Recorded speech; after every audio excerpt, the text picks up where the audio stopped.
हमारे साथ में ओलंपियन अशोक कुमार जी यहाँ पर हैं और अशोक कुमार जी आज जबलपुर में सुबह ही पधारे हैं।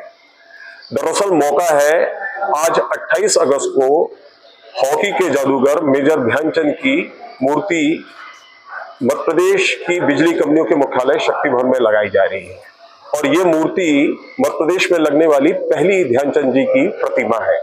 उसका अनावरण अशोक कुमार जी कुछ ही घंटे के बाद यहाँ पर करेंगे और अशोक कुमार जी के साथ हमारे साथ में अरुण यादव लड्डू हैं और उनकी दाहिनी तरफ विक्रम सिंह चौहान बैठे हैं। मैं इनका परिचय ये भी दे दूं कि अरुण यादव लड्डू जी अशोक कुमार जी के साथ उन्होंने हॉकी खूब खेली है और दोनों राइट हैंड पोजीशन पर हॉकी खेला करते थे।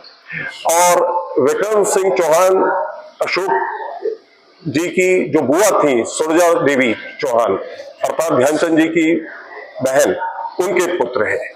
तो कुल मैं ये जो प्रारंभिक आपको बात बता रहा हूं उसका मकसद ये भी है कि मेजर ध्यानचंद और अशोक कुमार जी का जबलपुर से एक बहुत गहरा और रिश्ता है और नाता है। तो मैं सर्वप्रथम अशोक कुमार जी से ये पूछना चाहूंगा, जो मकसद से वो जबलपुर आए हैं कि आज मेजर ध्यानचंद हॉकी के जादूगर की जो प्रतिमा का वो अनावरण करने जा रहे हैं, तो उनको क्या महसूस हो रहा है? मैंने बहुत हॉकी खेली, मौका मिला खेलने का, और उस परिवार में जहाँ से हॉकी का जो हॉकी उदय हुई है, जहाँ से हॉकी को दुनिया में एक मुकाम मिला, एक जगह मिली, असंख्य खिलाड़ी इस खेल को खेलने वाले मिले, उस परिवार में मेरा जन्म हुआ। और मेजर ध्यानचंद, जिन्हें हम हॉकी जादूगर के नाम से जानते हैं, जिनकी विलक्षण प्रतिभा का प्रदर्शन, चाहे वो आर्मी के मैदान हो, चाहे वो ओलंपिक के मैदान हो, चाहे किसी देशों के मैदान हो, तो उनकी वो विलक्षण प्रतिभा हॉकी के द्वारा प्रदर्शित हुई और लोगों ने उसको सराहा, उसको बहुत अप्रिशिएट किया। जबलपुर एक ऐसी जगह रही जहाँ पर हमारे परिवार के, जिनको मैं कहूँ कैप्टन रूप सिंह, ध्यानचंद के छोटे भाई, उनका जन्म स्थान जबलपुर ही था। और वो आर्मी का एक दौर था जब यहाँ पर आर्मी थी, हमारे दादा भी आए हैं, तो यहाँ रूप सिंह साहब का जन्म हुआ, जो हमारे लिए बहुत ही महत्वपूर्ण एक स्थान परिवार के लिए बना। क्योंकि captain Roop Singh 2 Olympic gold medallist रहे हैं। उनके नाम की स्ट्रीट म्यूनिख ओलंपिक 1972 में जब मैं गया हूँ खेलने के लिए, तो वहाँ मुझे देखने को मिली, तो मेरा सीना और मेरा माथा गर्व से, मैं उस बात को इतना ज़्यादा कह नहीं पाऊंगा, लेकिन आप समझते हैं कि वो गर्वीले क्षण थे हमारे लिए, और हैं कि एक इंडियंस के, एक भारतीय के, और भारतीय के हमारे घर के सदस्य का विदेशों में, खासतौर से जर्मन के ओलंपिक विलेज में स्ट्रीट का बनना बहुत बड़ी बात थी।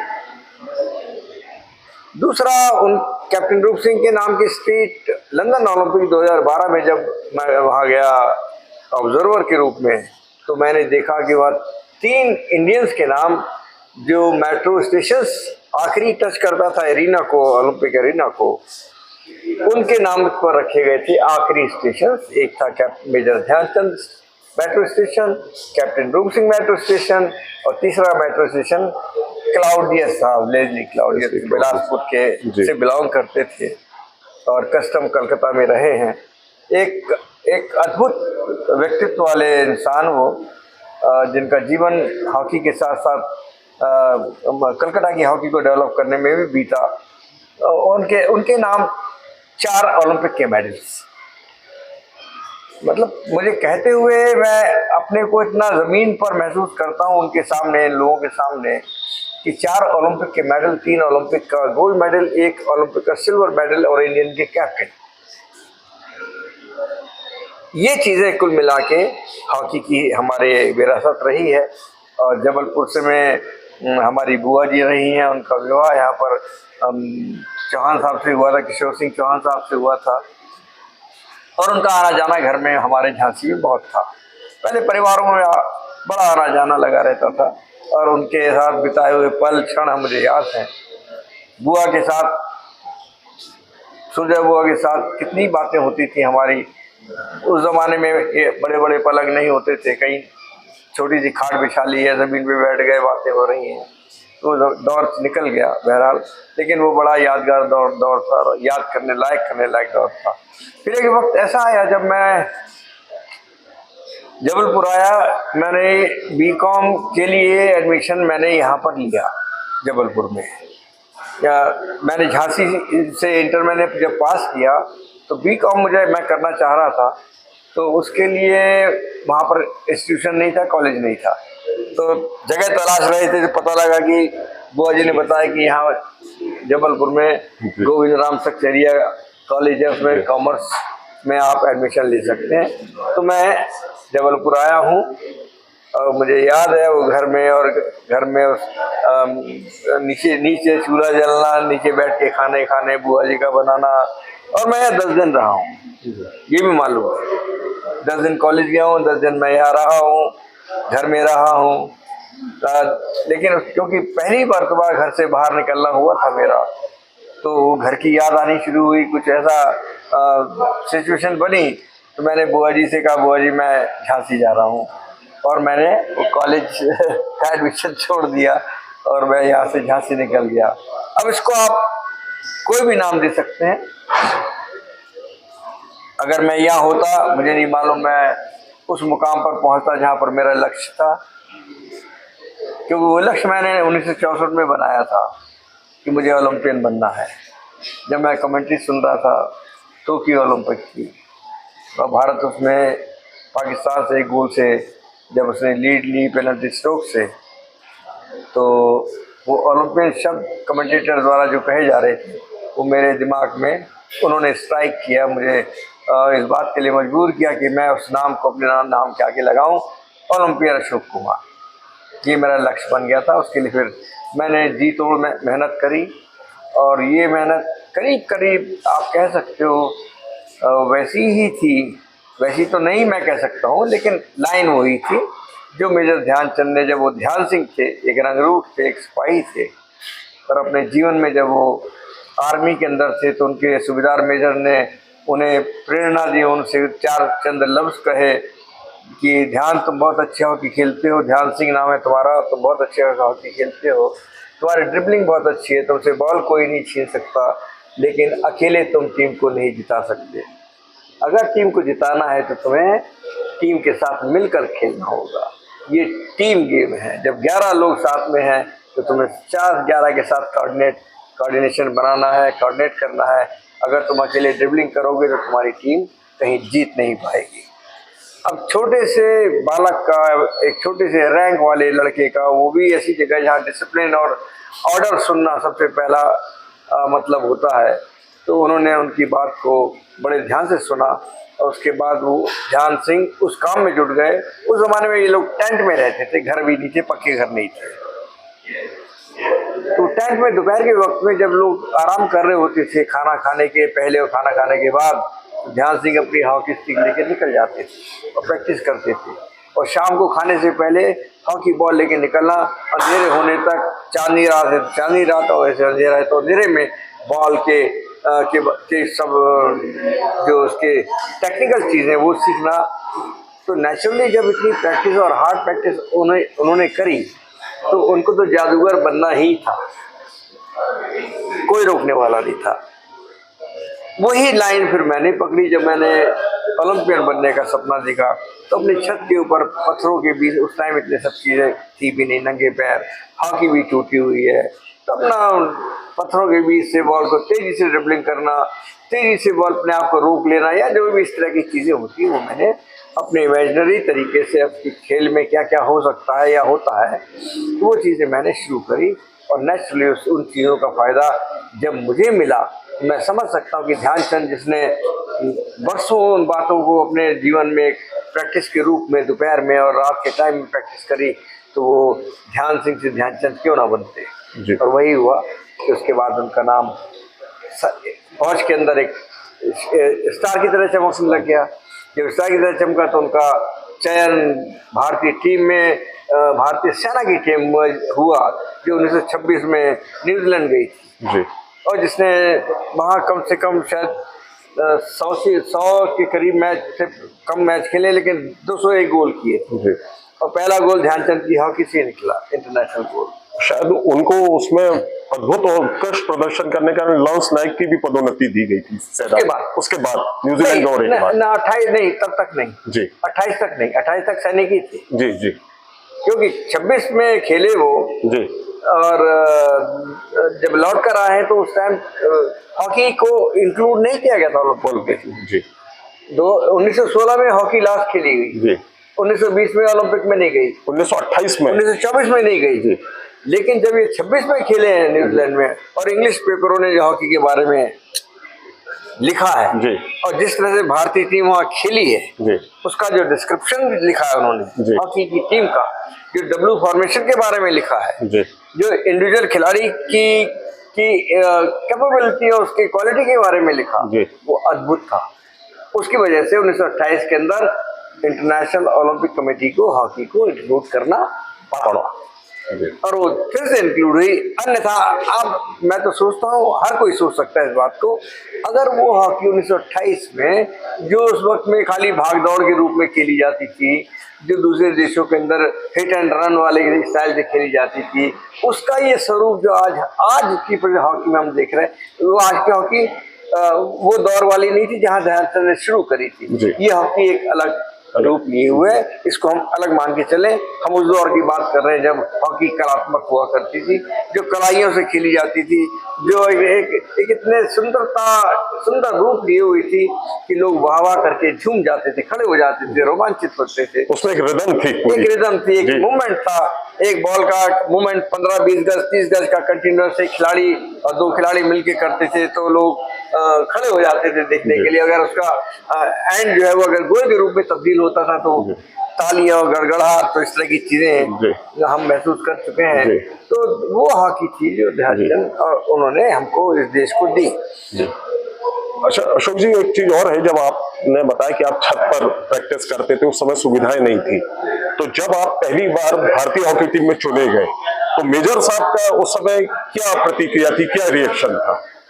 उन्होंने तब तक मेरा खेल देखा ही नहीं था। जी जी। जब मैं पहला एशियाड खेल के आया हूँ जी तब वो और कहीं थे और मेरा सिलेक्शन हुआ, मैं टीम के साथ चला गया। उन्होंने मुझे बीच में कहीं खेलते नहीं देखा, मुझे खेलते हुए उन्होंने पहली बार देखा। चाचा रूप सिंह साहब ने और ध्यानचंद ने, वो था 1971 का नेशनल चैंपियनशिप जो बेंगलोर में हुई थी, तो उन्होंने वहाँ पहली बार आपको खेलते हुए देखा? मुझे और राजकुमार मेरे भाई को। जी जी।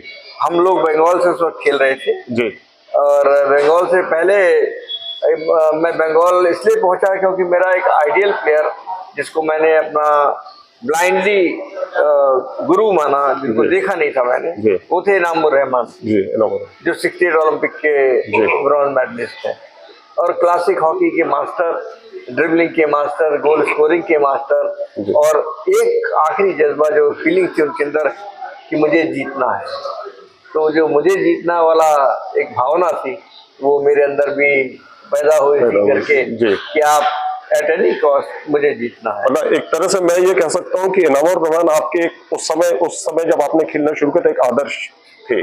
मैंने बताया ना आपको, मेरे आइडियल में जिसको मैंने ब्लाइंडली फॉलो किया, तो वो तो गुरु ही थे।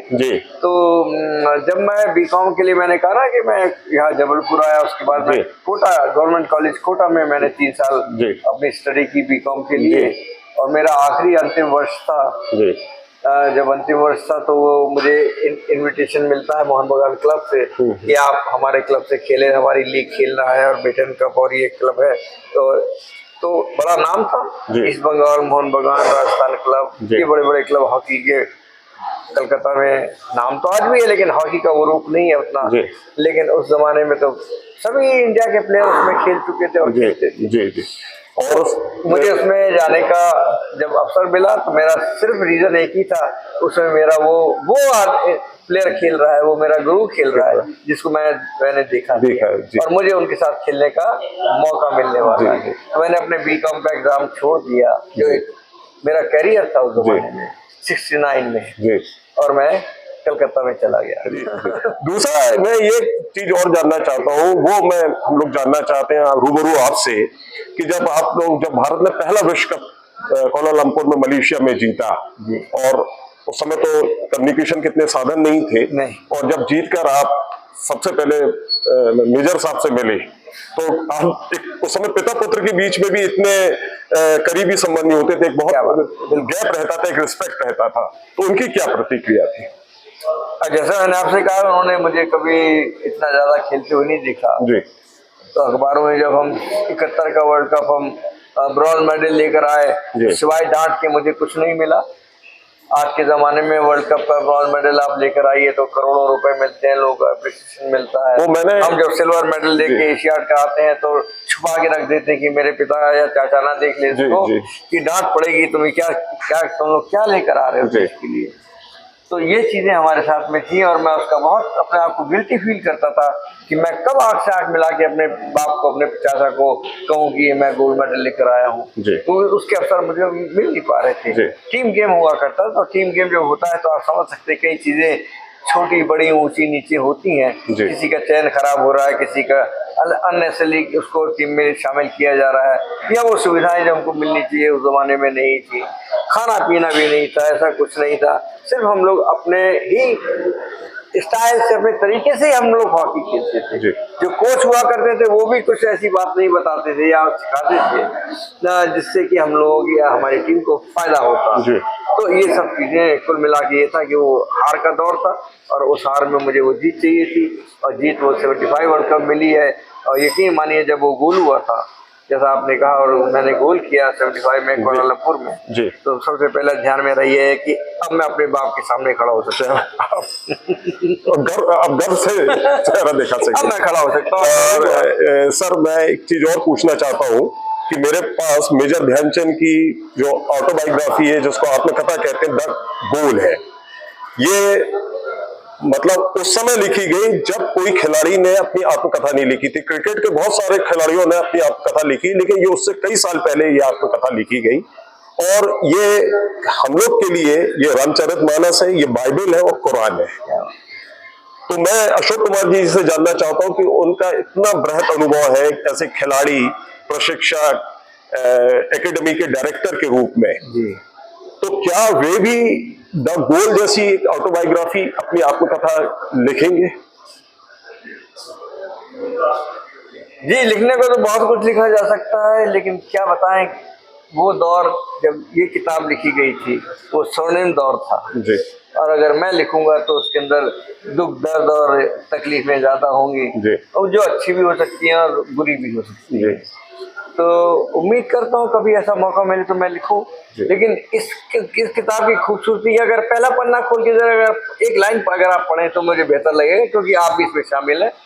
पहली लाइन क्या लिखते हैं ध्यानचंद, वो ये नहीं लाइन मेन में से पहली लाइन जहाँ से शुरुआत। जी जी जी, मेमोरीज, अर्ली डेज। पहली line, I was born at Allahabad on August 29, 1905. I came of a Rajput family who settled at Allahabad and later migrated to Jhansi. And Jhansi is now my home. My father was a soldier and so was my elder brother, and when I was 16, naturally, I also joined the army as a sepoy. We are three brothers, and you all know perhaps more about my younger brother, Roop Singh, than myself. So far as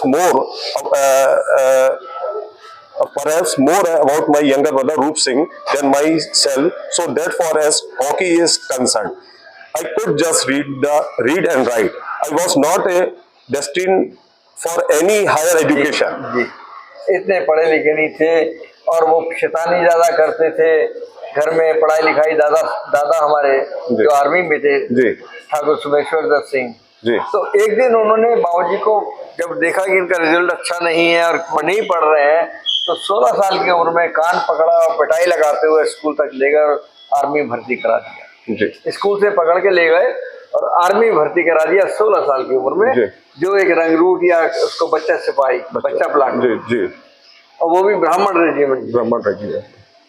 ये उनकी शुरुआत थी। अब सोच सकते 16 साल की उम्र में बच्चे का आर्मी में भर्ती होना, उसके दिमाग को आर्मी में जो भी जाता है उसका दिमाग एकदम से टुवर्ड्स एक डायरेक्शन में सेट किया जाता है और उसके तरीके आर्मी आज भी यूज करती है, वही तरीके होते हैं।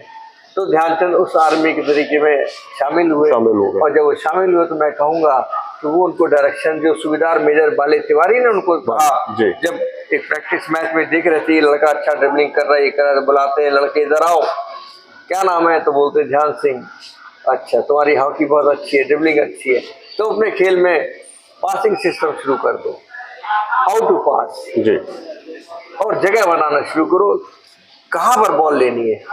ये दो चीजें ध्यानचंद ने अपने उस उस्ताद से शुरुआती सबसे बस वही वो आप ये कह सकते हैं कि होता ना वो उनका गुरु मंत्र था। हाँ, और एक छोटे से बच्चे के लिए सूबेदार मेजर जो बहुत बड़ी बात है जी, उसका कहना उस बच्चे के दिल पे असर कर गया और ध्यान सिंह ध्यानचंद बने। और बातचीत के अंत में मैं एक चीज और जानना चाहता हूँ कि इस समय लोग मनोरंजन में बहुत देखते हैं, बायोपिक बन रही है, हम लोग भी चाहते हैं कि मेजर ध्यानचंद की हॉकी के जादूगर की बायोपिक बने, तो ऐसा कोई है क्या प्रस्ताव कि मेजर ध्यानचंद पर कोई बायोपिक बनाई जाएगी? नहीं, नकली तो एक बन चुकी है जी, अगर आपको याद हो तो बिना नाम के बनी है, लेकिन कहानी हुई है जी, और उसमें अच्छी खासी कमाई हुई है, बनाने वाले ले गए, लेकिन जो असली नाम आना चाहिए था वो अभी तक नहीं आ पाया, बनना चाहिए, ये नहीं आया। क्यों नहीं आ रहा? क्योंकि मैं समझता हूँ कि फिल्म की एक जो पॉलिटिक्स है वो अलग है, वहाँ भी बहुत पॉलिटिक्स होती है, वहाँ भी बहुत बेईमानी होती है, बहुत मुझे बाद में पता लगा, क्योंकि जब मैंने साइन किए थे अपनी पिक्चर बाबूजी के लिए, तो मैंने एक लाइन बोली थी कि मैं सिर्फ अपने जीवन में ये चाहता हूँ कि ध्यानचंद की जीवनी एक सेलुलाइट पर्दे पर जब आए तो इस दुनिया को पता लगे आखिर ध्यानचंद क्या थे। लेकिन उसमें भी वो इंडस्ट्री जो है, फिल्म इंडस्ट्री और मैं ये भी बातचीत के अंत में बोलना चाहूंगा कि ध्यानचंद क्या थे और क्या है। ये 1905 में उनका जन्म हुआ, आज नहीं आपके बीच प्रोग्राम है जी, मैंने गलत बोल दिया क्या थे, मैं ये बोल रहा हूँ क्या है। और उसके एग्जाम्पल हमारे सामने हर बार आ रहे हैं, रोज आ रहे हैं, और कौन भूला उनका 29 अगस्त को 119वां जन्म दिवस है। और मेरा ऐसा लगता है कि जब तक ये पृथ्वी रहेगी, जब तक भारत में हॉकी खेली जाएगी, मेजर ध्यानचंद का नाम हर दिन लिया जाएगा। वे अजर है, वे अमर है।